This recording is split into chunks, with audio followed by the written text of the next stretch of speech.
আজকে আমাদের ঘরে একদমই লঙ্কা নেই, তো তার জন্য লঙ্কা আনতে যেতে হবে বাজারে। কিন্তু আজকে আর বাজার যাব না, কারণ আজকে আমাদের ছাদ বাগানে প্রচুর লঙ্কা হয়েছে। চলুন দেখাই আপনাদের সাথে। দেখুন গাছে কত লঙ্কা হয়েছে, দেখেছেন? আজকে একদিনের মতন চলার মতন অনেকই ভালো। আর আমাকে খাটাচ্ছে দিদি আসলে বাজার করতে, আর ভাইকে এই দেখুন আমার ভাই আবার কি বলছে, দেখুন ওকে তো একটু বলেছি লঙ্কা দুটো তুলে দিবি, আর ও তুলে দেওয়ার নাম বলেছে। এখন দেখুন বলছে নিজে আসলে লঙ্কা তুলতে, আর আমাকে দিয়ে তোলাচ্ছে। অনেক লঙ্কা হয়েছে।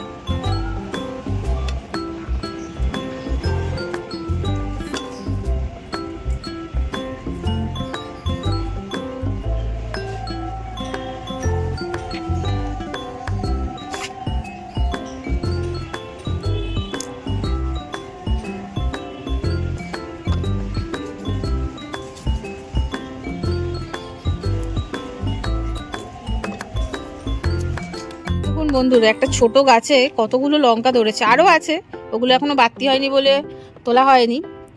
এই লঙ্কার সাথে সাথে এই কটা বেগুনও তুলে নিল ও। বেগুনগুলো প্রায় বাড়তি হয়ে গেছে। এগুলো লঙ্কা বেগুন, এর জন্য ছোট ছোট হয়, এইগুলো ছোট জাতেরই বেগুন। আমার বাজার করা শেষ হয়ে গেল। এই যে আমার ছাদ বাগানের বাজার এইগুলো।